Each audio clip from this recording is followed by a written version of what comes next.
नेपालका 50 भन्दा बढी जिल्लामा फैलिएको एक विषालु झार वन्यजन्तुको वासस्थान, पशुपालन र खेतीलाई विनाश गर्दैछ। सन् 2030 भित्र नेपालको हजारौं हेक्टर वन लालटनाले ढाक्नेछ। विशेषज्ञहरू भन्छन् यदि अहिले पनि सचेत भएन भने यो रोक्न नसकिने सङ्कट बन्न सक्छ। के तपाईले यो सुन्दर फूल फुल्ने बिरुवा जङ्गल, सडक किनार वा तपाईको बगैँचामा पनि उम्रिएको देख्नु भएको छ? यो एकदमै सुन्दर देखिन्छ, तर यो बिरुवा एकदमै खतरनाक र विषाक्त बिरुवा हो। यसले हजारौं वनस्पति प्रजातिहरूलाई लोप बनाइरहेको छ। यसलाई लान्टाना कामरा भनिने गर्दछ। आउनुहोस् पत्ता लगाऊ किन यो बिरुवालाई अहिले संसारको सबैभन्दा आक्रमणकारी प्रजातिहरू मध्ये एक मानिन्छ त। तपाईहरू सबैलाई स्वागत छ हाम्रो यस फ्री च्यानलमा, जहाँ हामी हाम्रो वरपरको वातावरणलाई हराभरा बनाई जलवायु परिवर्तनसँग लड्नेछौँ। लालटाना कामरा मूल रूपमा मध्य र दक्षिण अमेरिकाको फूल फुल्ने रैथान्ने झाडी हो। 16औं शताब्दीको अन्तरालमा यसलाई धेरै देशहरूमा सजावटी बोटको रूपमा परिचित गराइयो। मानिसहरूलाई यसको रङ्गीन फूलहरू मन पर्थ्यो र त्यसैले यसलाई बगैँचामा व्यापक रूपमा खेती गरिन्थ्यो।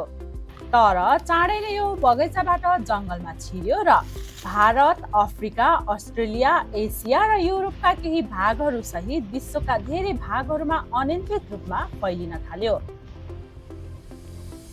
लालटाना कामरालाई प्राय जसो हामीले समुद्रको सतह 100 मिटरदेखि 1500 मिटरको उचाइमा पाउन सक्छौँ। यदि वातावरण सुहाउँदो भएमा एउटा परिपक्व बिरुवाले 12 देखि 20,000 बिउहरू प्रत्येक वर्ष उत्पादन गर्न सक्ने क्षमता राख्दछ। यसका बिउहरू 2 देखि 3 वर्षसम्म माटोमा जीवितै रहन सक्छन्, जसबाट फेरि पनि यसका नयाँ बिरुवाहरू उत्पादन हुन सकिन्छ। तर यसको बिउ, काण्ड र जराबाट यो पूर्ण उत्पादन हुने भएकोले यसको वृद्धि बाक्लो रूपमा हुने गर्दछ। यसलाई 12 झाडी पनि भनिन्छ, किनकि यो लामो समयसम्म बाँचिरहन्छ र यदि यसलाई उखालेर फालिएन भने यसको एउटा बिरुवा 15 देखि 25 वर्षसम्म बाँच्ने गर्दछन्। त्यसैले यो तीव्र रूपमा वृद्धि हुँदै गइरहेको छ। आज लालटाना कामरालाई संसारको 100 सबैभन्दा आक्रमणकारी प्रजातिहरू मध्ये एक मानिन्छ। तर यो वास्तवमा कसरी हानिकारक छ त?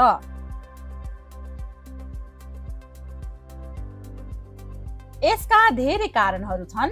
पहिलो, यो धेरै छिटो फैलिन्छ।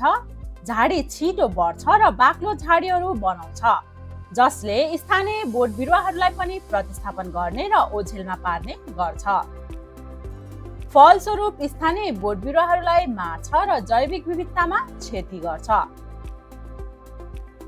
दोस्रो, लालटाना बिरुवाका पात, काण्ड, फल तथा फूल सबै विषाक्त छन्, जसको अर्थ यस बिरुवाको सबै भागहरू विषाक्त छन् र जसले गर्दा पशुहरूले यो खाएमा पशुको कलेजोमा असर पुर्याउँछ, छालालाई कालो बनाई जलाउँछ र जनावरहरूलाई पनि मार्न सक्छ।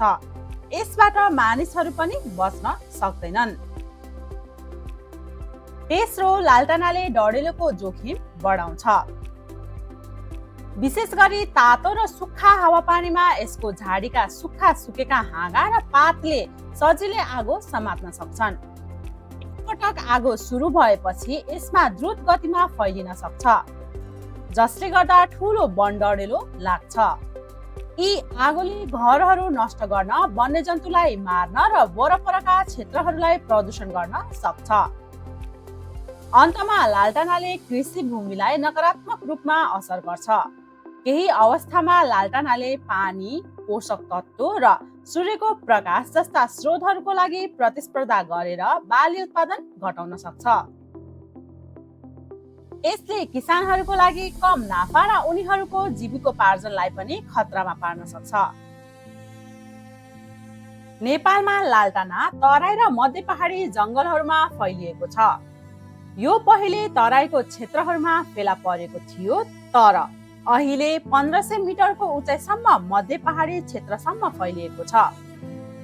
यो झाडीले चितवन र बर्दिया राष्ट्रिय निकुञ्ज जस्ता संरक्षित क्षेत्रहरूमा आक्रमण गरेको छ, जहाँ यसले त्यहाँका पारिस्थितिक प्रणालीहरूको जैविक विविधतालाई खतरामा पार्छ।